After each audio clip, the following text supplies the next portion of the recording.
Smile, John. Smile. Good evening. It's July 18th, 2025, and it's my pleasure and distinct honor to be speaking with Mr. John J. Jeckovich. How are you doing today? Very good, thank you. You're looking well. Thank you. I like your new gray outfit. Yeah, How are you feeling today? good. You look damn good. You look damn good. Mr. Jeckovich was from Company H, the 2nd Battalion of the 291st Regiment of the 75th Infantry Division of the U.S. Army during World War II. Mr. Jeckovich lives by the motto, yesterday is history, tomorrow is a mystery, and today is a gift, right, Mr. Jeckovich? Right. Yeah. Listen, boys and girls, it's a short dance around the sun. It truly is. So, we're just visiting here, so enjoy every day. Mr. Jeckovich is born in 1925, and now it's 2025, and he's knocking on the door of 100. Right. Didn't you tell me some time ago you blinked your eyes at the age of 20 and now you're 100? Yeah. Where'd those 80 years go? Where they go, yeah. Down the street. Yeah. Hey, we got a nice text in today from a gentleman who is a teacher, a Okay. history teacher. Send it to me. Let me look at Yeah, and he has his entire classroom watching a little bit of John's it. videos. Okay. So go ahead and read it. It's right here. We got a text in. You want me to read it to you? Yeah. Okay. This is from Tom Quinn from Silver Springs, Maryland. Mr. Jeckovich is a hero. I tried to listen each day on YouTube and just get more impressed with his life. No doubt he and his generation are the greatest. Yeah, this is the greatest generation alive because they have one thing. They have empathy, great empathy. Empathy is a glue to civilization. Empathy is a glue to humanity. They have great empathy. I'll continue of Tom Quinn's text. My father served in the Navy during World War II, joining at 17, witnessing action in the Pacific. How was the Pacific? Yeah. It was rough. That's rough too, yeah. Rough. He was on the LST 630, experiencing the Japanese onslaught firsthand. Yeah. Yeah. Yeah, I'll respect that. I'll repeat that.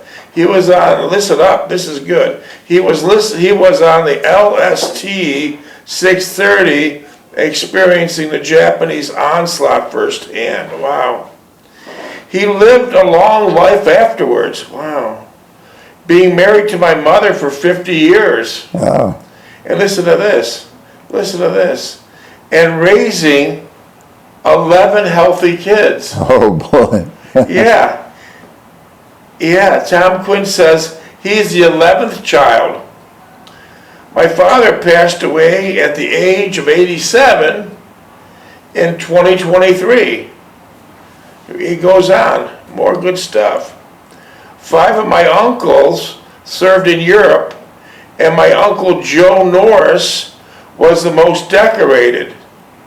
He joined the 28th Infantry Division at the 3rd Replacement Depot on November 10th, 1944 in Banneux, Belgium. Does that sound familiar to you? Yeah, in Belgium, yeah. And was assigned to the 110th Infantry Regiment Company B. Wow. It goes on. More good stuff. Listen up. He was captured by the Nazis and served the last months in prison camp at Stalag 9B. Wow. Do you remember any of those Stalag 9? Oh, yeah, those are miserable camps. Yeah, and you broke some of the chains off of them at the end, yeah. He could have broke the chain to get his Also known as Bad ORB, located in Hesse, Germany. He also, wow, even after prisoner of war camp, he also, this is interesting, he also lived, oh, let's see. He also lived a long, happy life afterwards, raising 4 children. Wow. And he passed away in March 2025, that's just a few months ago, at the ripe old age of 101. 101. Yeah, holy cow. I've been a school teacher for 30 years, and I'm currently teaching in Bucharest, Romania. Romania. Yeah, my wife is Welsh, and we have a house near Swansea. If you ever want me to visit Haverfordwest to track down his Welsh girlfriend, that's Jean Rowland Young, send me some details. And he was saying, he's closing. Thank you, Mr. Jeckovich, for your wonderful opportunity to hear a great American hero each day. Mr. Jeckovich, we love you, pal. What a beautiful text message. Yeah. Thank you very much. Yeah, that was from Tom Quinn. Wow. What an amazing story. Wow, he's right, the greatest generation of all times.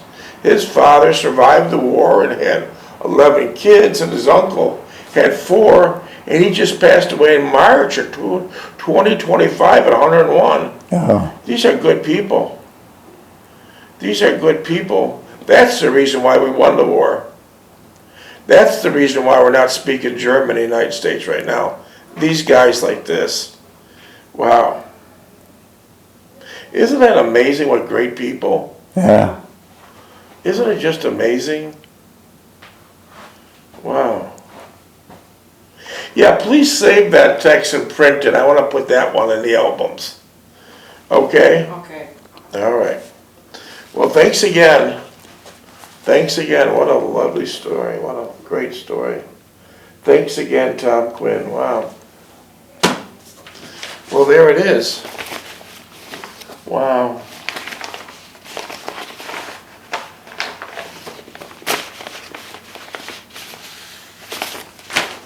I had some quotes that I was picking up from your book and other books on World War II. World War II quotes capture the spirit of courage, defiance, and sacrifice during conflict. Some notable examples include, we shall fight on the beaches, we shall fight on the landing grounds, we should fight in the fields and in the streets. That's Churchill. You damn right it is. And we'll fight in the hills, Yeah. Look at how he has that. and we will never surrender, by Winston Churchill. You had that down. Yesterday, December 7th, 1941, a date which will live in infamy, Franklin D. Roosevelt. These quotes reflect determination and resist aggression, and enduring hope for a better future. Here are some more examples we picked up from the book and other places that were impactful World War II quotes from Allied leaders. That was Winston Churchill.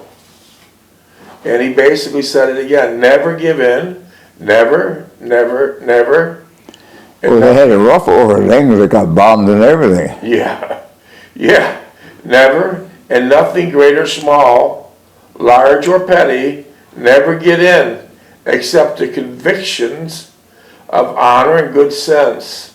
Never yield to force, never yield to apparently overwhelming might of the enemy. Wow. And here's Franklin D. Roosevelt. The very common sentence he has here. The only thing we have to fear is fear itself. Wow, let's see. Dwight Eisenhower. I'm not a great military strategist or tactician, but I do have a good understanding of leadership. I believe the most important quality in a leader is the ability to inspire confidence in others. Yeah. 20 minutes. Wow. I know not with what weapons World War II will be fought. The world, excuse me, just drop that one. I have returned many times to honor and valiant men who died. Every man who set foot on Omaha Beach was a hero. That was from General Douglas MacArthur. General George S. Patton, no good decision was ever made in a swivel chair. Yeah, Isn't that true? yeah. Didn't you ever run in with him when you're in a barn and he caught up with you? Yeah. Tell us what happened. Told him, get up, get your ass out and get going to the next checkpoint. How do you know you're in there? Huh? How do you know you're in there? Posted high, look good. Jeep very good. Wow.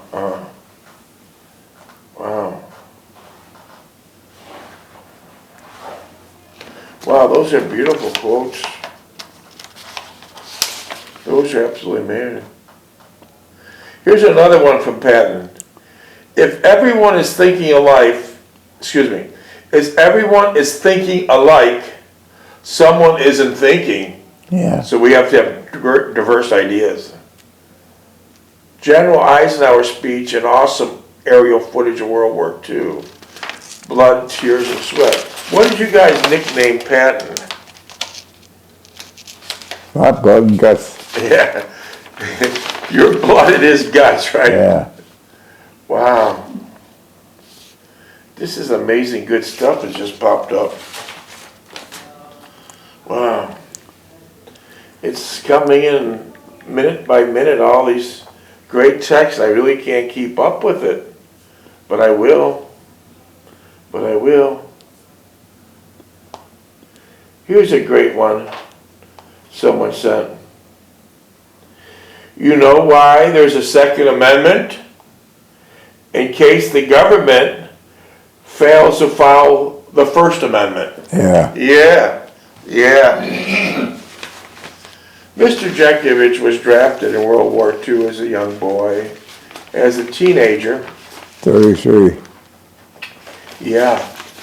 And the code was 33s for a 19-year-old. And Mr. Jeckovich was shot in the shoulder, stabbed, beat up. Lost a hip. Trench foot, frostbite. Still has shrapnel in his body. Yeah. Yeah. If you were to go to an airport right now, all the alarms would raise Cain. How do you go through the gates? I give them a slip and read it. They could read it. Yeah. That's amazing. So all those young boys, they went in, they were very patriotic and they had great empathy. They wanted to get there, and so many, like we read about this last text, were younger than to be allowed to go in, but a lot of them did. What patriotic, beautiful people back then. It's just amazing.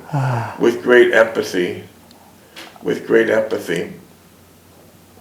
During World War II, there was 15,400,000 young men and women who gladly participated in the war. And now, 2025, as far as frontline infantry goes, we have, like Mr. Jeckovich, we have less than 5,000 left. And we're losing them at a rate of 150 a day. So do the math. Here he is right in front of you, a true World War II frontline combat vet. And text him any question at 407-366-0000. 407-366-0000. Text or call Mr. Jeckovich. He'll answer it. No one even knew he was in World War II until a few years ago. Those guys on the front line don't talk much. They just think it was expected of themselves, and they did it. It was just that simple. Maybe the rear echelon did the talking, huh? Huh? Maybe the rear echelon did That's it. what they're bragging, yeah. They're bragging. Yeah.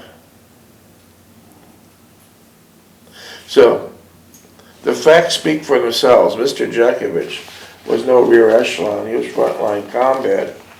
And as a result, he was awarded the Bronze Star Medal, the Purple Heart Medal, Army Good Conduct Medal, American Campaign Medal, European, African, Middle Eastern Campaign Medal with 3 Bronze Service Stars, World War II Medal, World War II Victory Medal, Army of Occupations Medal with Germany clasp, Combat Infantry Badge, Sharpshooter Badge with carbine, pistol, and machine gun bars. How'd you keep that machine gun barrel cool? Antifreeze. And where'd you get the water to mix with the antifreeze? Out of the creek. Yeah. What happens when one of your buddies grabbed the barrel? That what? When one of your buddies grabbed the barrel, what happened? You know, he get burned. How bad? Right down his bone. Yeah. Damn. Let's continue. Awarded the Marksman Badge with rifle bars and Honorable Service lapel button for World War II. When Mr. Jeckovich was drafted, he was affectionately, and I say affectionately and respectfully, called the Diaper Division. How come? They were 19 years old. Yeah. And before they left, of all the things you're through, they have a new nickname, the Bloody Bastards of Bastogne, and the Bulge Busters, and the Bulge Busters. Wow. Did you shoot a weapon before you entered the military? No, I never shot a gun or nothing. Did you shoot a weapon after you left the military? No, I don't have a pistol at home or nothing. I'll be damned. You have no interest. No. I don't blame you. I don't blame you. Wow. So you went for the Battle of Bulge, which was the coldest winter of record, 20, 30 below. And then after you got out of the service, you went to Kimberly-Clark. Yeah. What was the temperatures in there? I said what? What was the temperatures in Kimberly-Clark? 120. You went from extremes. Yeah. You went from extremes. Wow. And you worked there for 35 years, right? Yeah. Did you ever miss a day? No. How'd you get to work? Walk. What happens if there's a heavy snowstorm? Put your coat on and go. A rainstorm. Well, put a raincoat on and an umbrella. Your father had a beautiful 21-foot Packard with the Flying Goddess of Speed hood ornament. Didn't you let them drive you to work in that? No, I never drove it. You would never get in Stayed it. in the garage all the time until Sadie drove it. My brother used to drive it. Why wouldn't you get in it? Huh? Why wouldn't you get in it? It's not my speed. Not your speed, okay. Wow. That's amazing. What a great generation. You don't see these guys on Facebook high-fiving over things. I don't even want to get into it. But, boy. So we talk about your longevity. We talk about your book. How much is your book and where can we buy it? You can't buy it. Yeah, yeah. The book is not for sale. It's not about money. Mr. Jeckovich has plenty. It's a book was written to give the younger generation good ideas and ideas to take home to their new lives to have a better life, to try to give someone a better life, and importantly, a more wholesome life. A more wholesome life. You know, things are so complicated now. Younger generation, can't survive. I mean, they have the husband and wife working and 2 jobs each, and they still can't pay the bills, right? No. So damn expensive to survive. We'll think over our next readings of different businesses maybe they could get into that they'll be able to make a nice living and do something they enjoy. But it's so tough to do because running a business, you're gonna have to really love it. And then once you find something that you love and you're making money, it's very simple. You just keep duplicating it and duplicating and duplicating. But there's a lot of moving parts and there's a lot of obstacles in between. So we're hoping we can find some ideas. You did a laundromat, right? Yeah. Minutes, please. You did a laundromat. You did a 18 snow years. plow- huh? 18 years. Yeah. 9.5. Duplex, giant wash. Duplex China wash. Yeah. You gonna try to read a few pages in Haverfordwest? Yeah. Yeah. Mr. Jeckovich, I've been slacking. I haven't read a couple of these pages of your book, so let me knock off a few. Yeah. I've been slacking. We read your book once in its entirety. How many pages? 849. Yeah. The big, beautiful book. Holy shit. What did it take you, 10 years to write? 2 months. 2 months. Oh my God. And I know you didn't have Google. I know you didn't have a laptop. How'd you do it? Yellow paper. Yellow legal pads. Yeah. Oh my God. So, this is amazing. Let me pick up. We're at chapter 7. This is the second time around.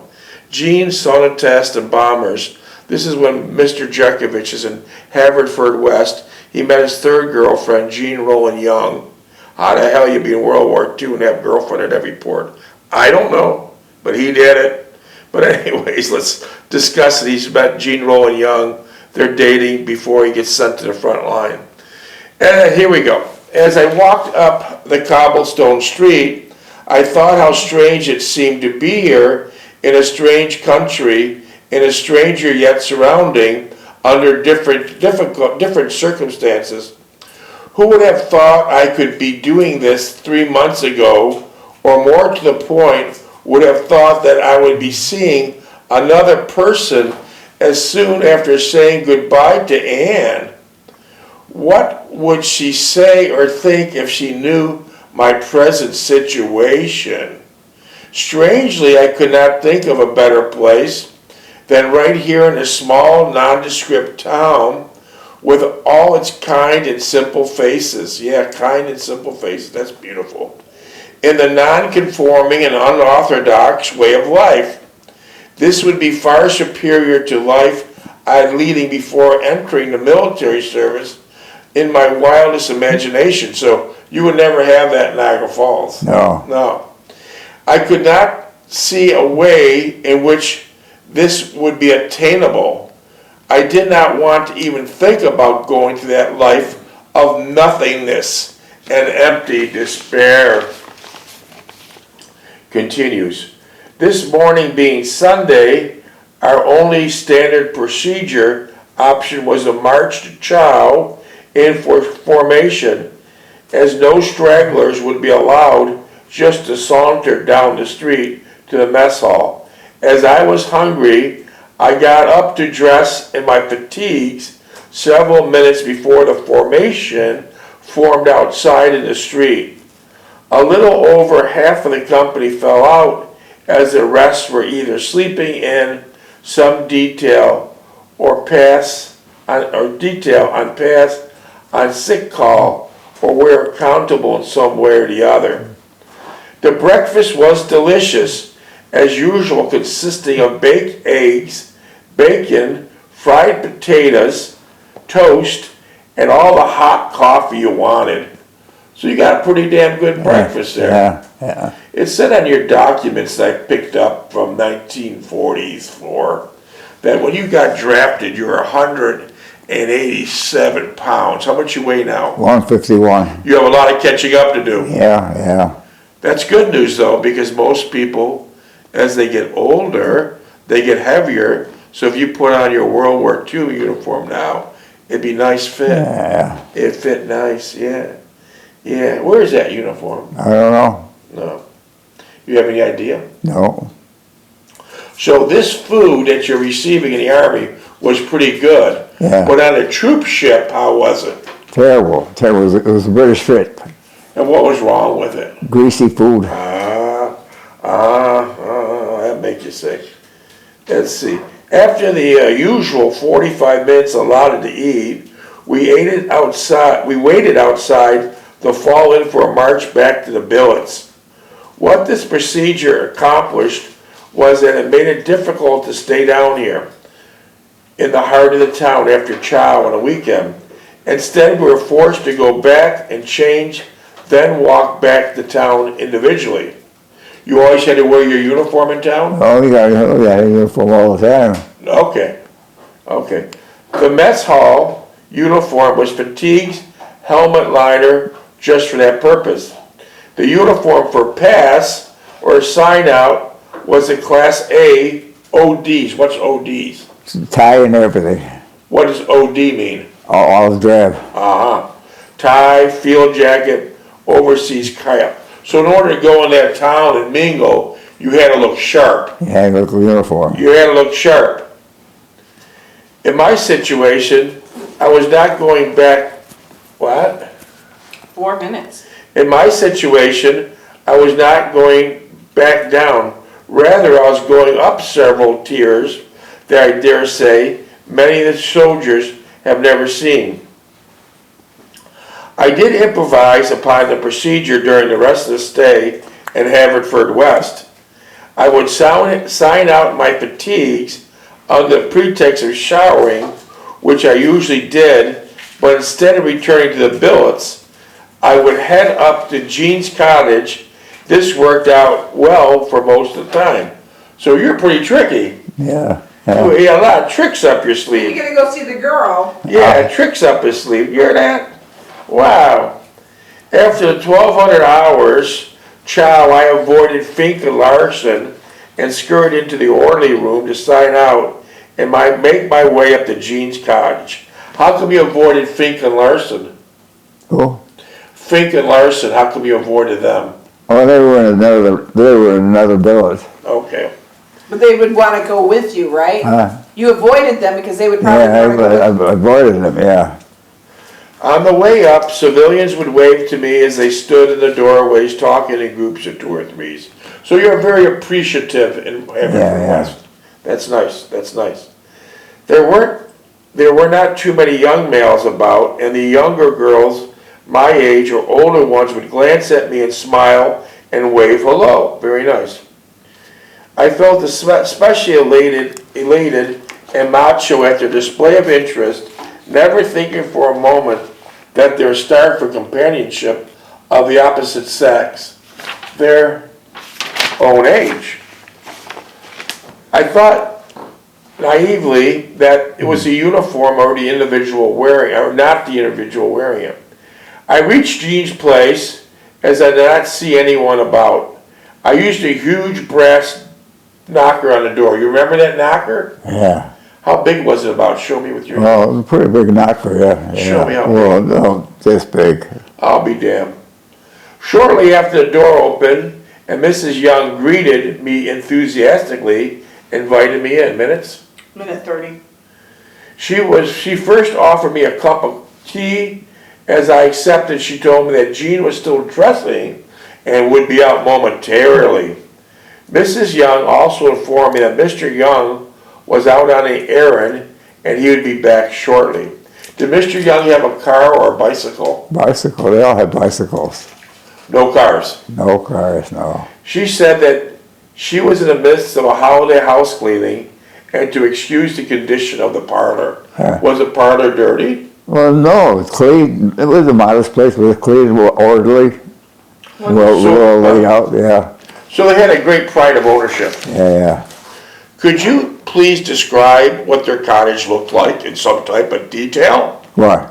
What Jean Rowland's cottage looked like? Her cottage? Cottage, what did their cottage look like? It was a modest home, a typical English house. It was a little different than ours. Where was the bathroom? Bathroom, well, it was a 2-story house. Bedrooms upstairs, the kitchen, and the bathroom and the dining room were downstairs. How did the kitchen look? Well, it was different than ours. It was a lot different. It was an English country. Were the cottages close to the road? Close to, yeah, they were right next to the road. One Was- step down, they're all clearing their steps. Yes. 8 seconds. They're on their knees cleaning, they're scrubbing their steps. Was it cobblestone? Huh? Cobblestone?